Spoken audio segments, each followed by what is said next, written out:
اقرأ أخينا ورتل القرآن اسمع بصوتك اسمع الأكوان اقرأ كلام الله.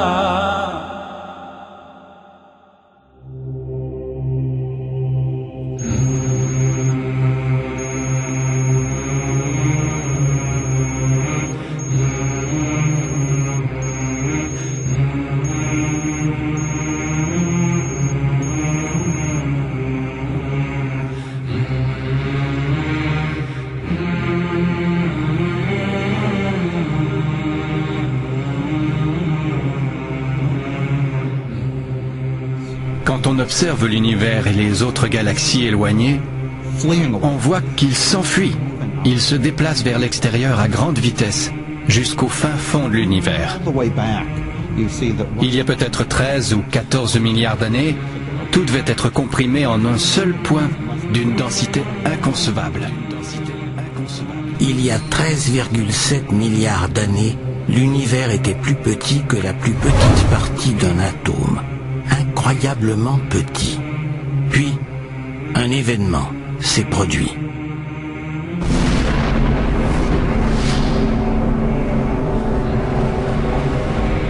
En un instant, tout se met à prendre de l'expansion. C'est ainsi que tout a commencé.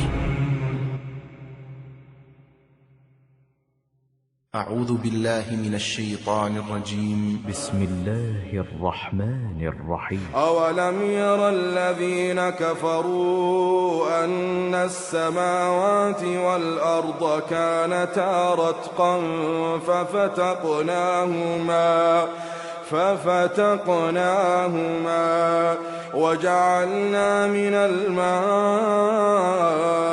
كل شيء حي أفلا يؤمنون. Mais pendant longtemps, les gens ne pensaient pas à l'origine de l'univers, ou encore ils présumaient que l'univers avait toujours existé et qu'il existerait toujours. Même les scientifiques ont d'abord hésité avant d'accepter la théorie du Big Bang. La théorie du Big Bang est maintenant considérée comme un fleuron de la science telle qu'on la comprend. Ceux qui ne l'acceptent pas sont perçus par la communauté scientifique comme des fous. On sait que ça s'est produit pas parce que des théoriciens l'ont avancé, mais parce qu'on a des observations pour le prouver. On peut prédire l'abondance d'éléments légers, et ces prévisions correspondent à plus de 10 ordres de grandeur avec ce qu'on observe. L'idée fondamentale que l'univers est en expansion et qu'il est né d'un point chaud et dense à un moment important dans le passé, c'est le Big Bang.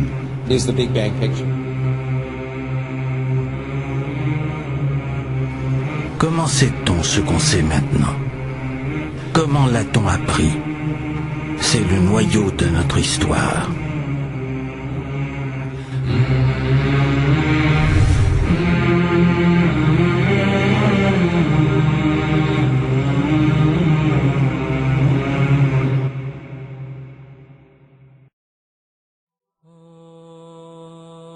La Terre. La Terre est dotée de cette protection, à laquelle nous ne pensons presque jamais. L'atmosphère. L'atmosphère est capable de détruire tous les météores, petits ou grands, qui s'approcheraient de la Terre. Elle est capable de filtrer tous les rayons nocifs provenant de l'espace et assure ainsi une fonction vitale pour la permanence de la vie humaine. De nombreux rayons nuisibles et même mortels provenant du Soleil et de d'autres étoiles qui atteignent la Terre, les explosions d'énergie ainsi que les flamboiements qui ont lieu dans le Soleil constituent la source principale de ces rayons nocifs, puisque le Soleil est l'étoile la plus proche de la Terre. Cet attribut du ciel a été prouvé par la recherche scientifique effectuée au XXe siècle. Alors qu'il est mentionné, il y a plus de 1400 ans avant, dans le Coran.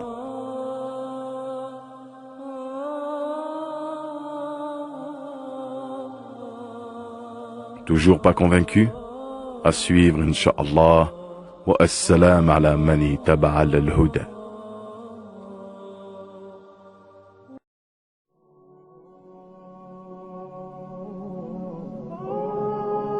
L'empreinte digitale, qui est la configuration visible que la peau prend sur le bout du doigt, est absolument unique.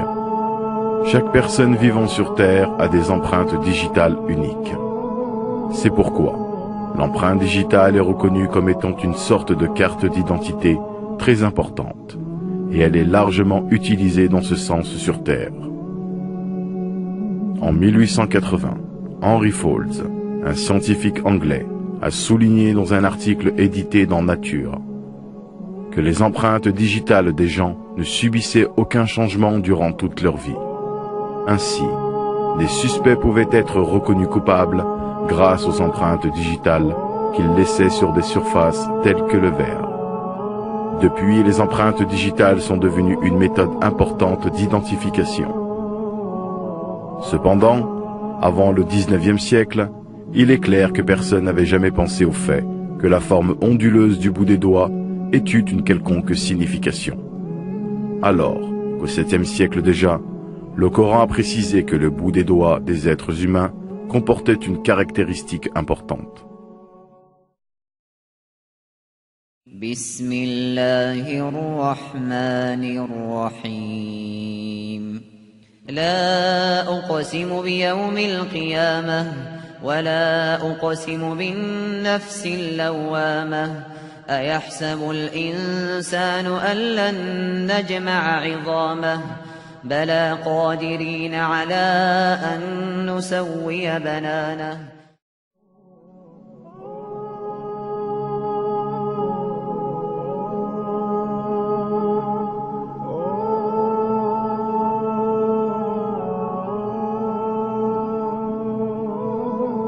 Toujours pas convaincu? À suivre, Inch'Allah. Nous allons vous prouver si le Coran vient bien de Dieu. Car comme il a été dit, si celui-ci provient de Dieu, il doit contenir des miracles. Et si vous lisez le Coran, vous verrez qu'il contient des informations qui ne pouvaient être connues à l'époque, c'est-à-dire il y a 1400 ans. Mohammed était un homme qui vivait en plein milieu du désert d'Arabie, là où la technologie n'existait pas. À cette époque, il n'y avait pas d'électricité, aucun appareil électronique, rien de tout ça. Les gens vivent de la terre, se déplacent en chameau. Personne n'avait inventé ou même pu imaginer les choses telles que les sondes, les scanners, les satellites, etc. Et pourtant, dans le Coran, nous pouvons lire « Sous l'eau, il y a des endroits où il y a de l'eau douce et de l'eau salée. Et entre les deux se trouve une barrière invisible qui empêche les deux eaux de se compénétrer. C'est-à-dire que le sel de l'eau salée ne va pas dans l'eau douce. Ces barrières les empêchent. Les océanologues comme Jacques-Yves Cousteau ont découvert cela récemment grâce aux sous-marins où ils ont pu faire des prélèvements d'eau, etc. Qui, il y a 1400 ans, en plein milieu du désert, pouvait savoir qu'il y a des barrières invisibles dans l'océan? Il est écrit dans le Coran que l'univers est en expansion continuelle, c'est-à-dire que celui-ci ne cesse de grandir. Les étoiles s'éloignent les unes des autres constamment. C'est en 1920, grâce aux appareils très perfectionnés, tels que les télescopes puissants, que nous avons pu savoir que l'univers était en expansion continuelle. Qui, il y a 1400 ans, pouvait connaître cette information? Nous savons aujourd'hui que les montagnes sont comme des piliers et possèdent des racines.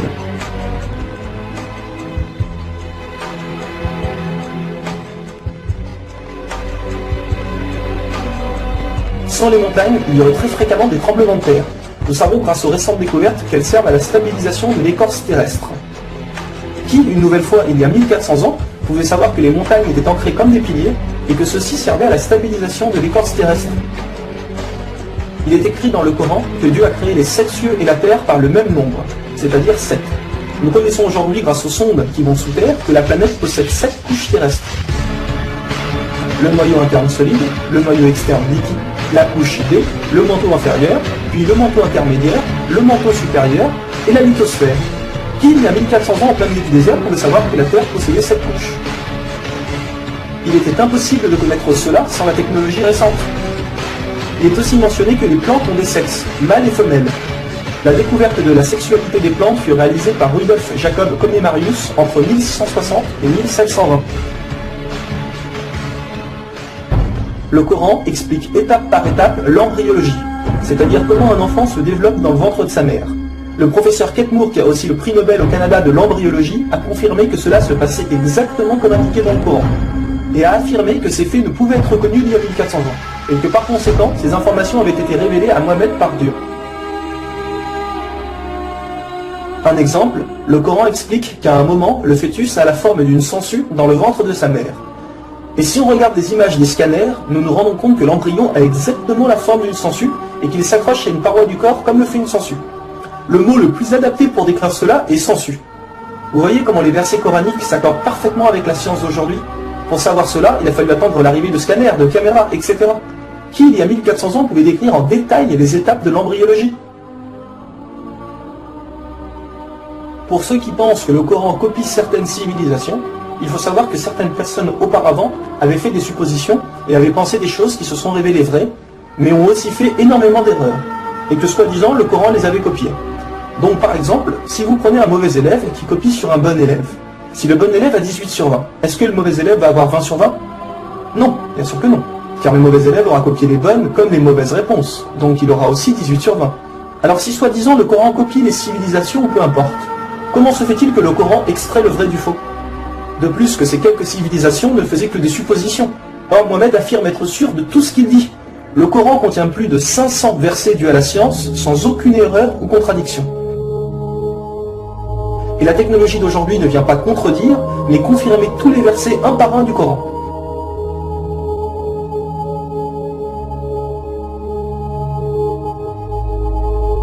Il est écrit dans le Coran que les fourmis parlent.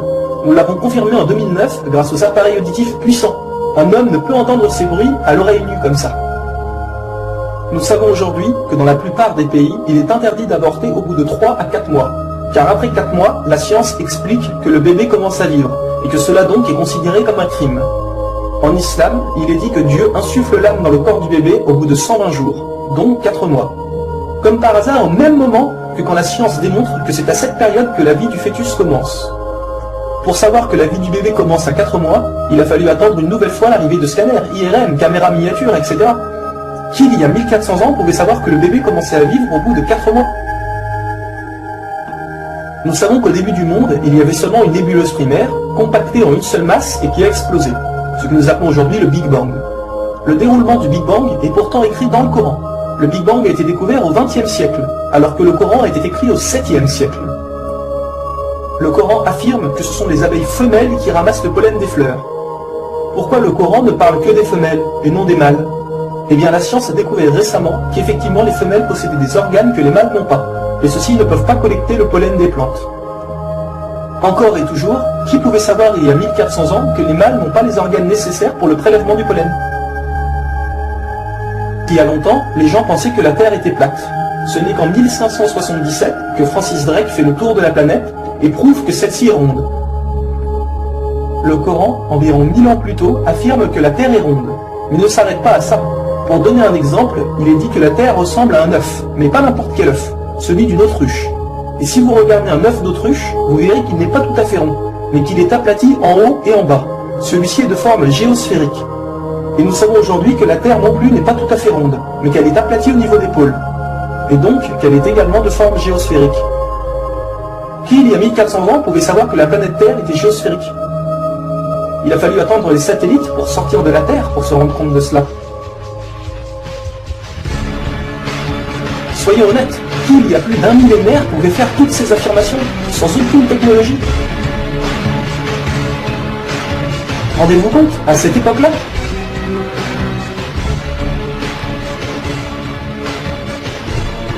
Et soyez conscients que je n'ai donné que quelques exemples. Il y a plus de 500 versets qui parlent de science sans aucune erreur. Le Coran parle d'astronomie, de biologie, de physique, de géologie, etc. Ça ne s'arrête pas là. Le Coran ne comprend pas seulement des miracles scientifiques, mais des miracles linguistiques ou numériques. Par exemple, le mot terre apparaît 13 fois dans le Coran, et le mot mer apparaît 32 fois. Additionner 13 plus 32, cela vous donne 45. Si l'on met cela en pourcentage, 32 fois le mot mer sur 45 donne 71%. Et c'est exactement le pourcentage que la mer recouvre sur la surface de la Terre. La mer recouvre 71% de la surface de la planète. Et 13 sur 45 donne 29%.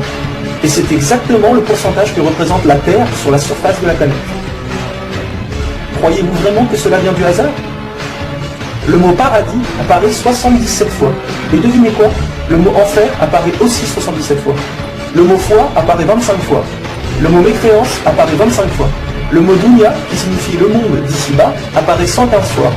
Akira, qui signifie le monde de l'au-delà, apparaît 115 fois. Le mot ange, 88 fois. Le mot diable, 88 fois. Les hommes, 23 fois. Les femmes, 23 fois. La vie, 145 fois. La mort, 145 fois. Bonne œuvre, 167 fois. Les péchés, 167 fois.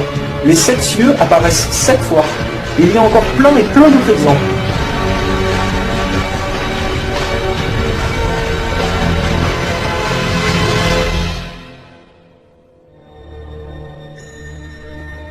Le Coran est d'une beauté incomparable. Dans la langue originale, c'est-à-dire en arabe, environ la moitié du Coran rime. Le Coran contient des palindromes. Un palindrome est un mot qui veut dire la même chose si on le dit à l'envers. Par exemple, Bob, à l'envers, vous aurez toujours Bob. Ou kayak, à l'envers, vous aurez toujours kayak. Un mot comme ça peut se trouver, mais une phrase entière, cela est quasiment impossible. Ou alors votre phrase ne voudra rien dire. Mais non, le Coran possède des phrases entières en palindrome, et ces versets ont un sens très profond. Le Coran ne possède aucune contradiction ou erreur. Je vais donner un dernier exemple avant de conclure. Vous allez vous rendre compte de l'extraordinaire précision du choix des mots. Dans un verset, Dieu dit qu'il n'a pas doté l'homme de 2 cœurs. Pourtant, un peu plus loin, Dieu parle aussi des femmes. Alors pourquoi il ne dit pas « je n'ai pas doté l'être humain de 2 cœurs » ? Pourquoi ne parle-t-il que des hommes, puisque les femmes sont mentionnées après ? Quand nous lisons tout le passage, nous nous rendons compte que Dieu ne parle pas au sens littéral, mais au sens figuré. Il explique que l'homme ne peut pas être croyant ou non-croyant. C'est l'un ou l'autre. Les deux ne peuvent pas coexister. Ou on a la foi, ou on l'a pas. Mais si nous prenons ce verset au sens littéral, est-ce vrai ? Oui, bien sûr, l'homme ne possède qu'un seul cœur. Mais pour les femmes, elles peuvent être enceintes, n'est-ce pas ? Et quand elles sont enceintes, combien de cœurs possèdent-elles ? Vous vous rendez compte de ça ? Si Dieu avait mis l'être humain au lieu du mot homme, un petit malin aurait pu dire « Hé, il y a une contradiction ! Si on prend cette phrase au sens littéral, la femme peut avoir 2 cœurs quand elle est enceinte. » Mais non, même au sens littéral, cette critique est impossible. Que ce soit au sens littéral ou figuré, le Coran est inattaquable. Rendez-vous compte de la précision des mots. Il y a encore plein d'autres choses, mais cela prendrait énormément de temps de tout mentionner. Si cela vous intéresse, il existe de nombreuses conférences réalisées par des savants qui ont été filmées et qu'on peut trouver sur Internet, telles que la parole divine de Nouman Ali Khan. Vous avez bien la preuve que le Coran ne peut que venir de Dieu et non d'un être humain. Comment se fait-il que la technologie d'aujourd'hui, la plus développée qui soit, ne puisse créer un seul animal ou plante ? Ce que Dieu a créé, nous sommes incapables de le réaliser. Tout ce que nous construisons ne sont rien en réalité face à la nature. Dieu dit dans le Coran, pour ceux qui recherchent des preuves, regardez autour de vous, regardez la nature, l'être humain, l'eau, le soleil. Il y en a des preuves pour ceux qui réfléchissent.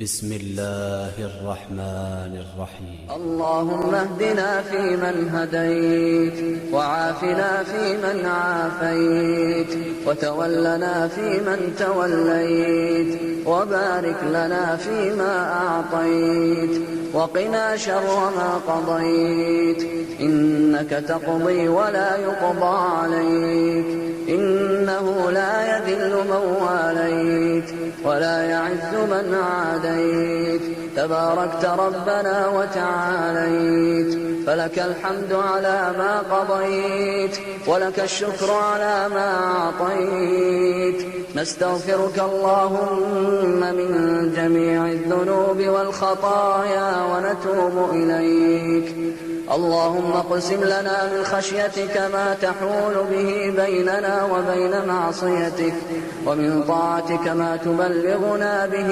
جنتك ومن اليقين ما تهون به علينا مصائب الدنيا ومتعنا اللهم بأسماعنا وأبصارنا وقوتنا ما أحييتنا واجعله الوارث منا واجعل ثأرنا على من ظلمنا وانصرنا على من عادانا ولا تجعل مصيبتنا في ديننا ولا تجعل الدنيا أكبر همنا ولا مبلغ علمنا ولا إلى النار مصيرنا واجعل الجنة هي دارنا برحمتك يا أرحم الراحمين اللهم أصلح لنا ديننا الذي هو عصمة أمرنا، وأصلح لنا دنيانا التي فيها معاشنا، وأصلح لنا آخرتنا التي إليها معادنا،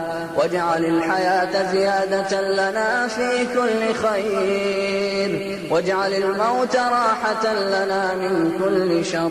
اللهم اغفر لنا خطيئاتنا وجهلنا وإسرافنا في أمرنا. اللهم اغفر لنا جدنا وهزلنا وخطأنا وعمدنا وكل ذلك عندنا برحمتك يا أرحم الراحمين.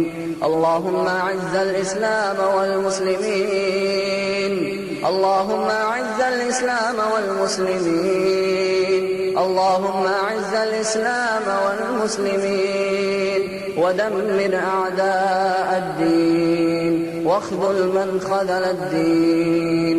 اللهم فك قيد أسرانا وأسر المسلمين، اللهم فك قيد أسرانا وأسر المسلمين، اللهم فك قيد أسرانا وأسر المسلمين برحمتك يا أرحم الراحمين. اللهم إنك عفو كريم تحب العفو فاعف عنا، اللهم إنك عفو تحب العفو فاعف عنا، اللهم إنك عفو تحب العفو فاعف عنا. اللهم اغفر لنا وارحمنا واعتق رقابنا من النار، اللهم اغفر لنا وارحمنا واعتق رقابنا من النار، اللهم اغفر لنا وارحمنا واعتق رقابنا من النار برحمتك يا أرحم الراحمين. وصل اللهم على نبينا محمد وعلى آله وصحبه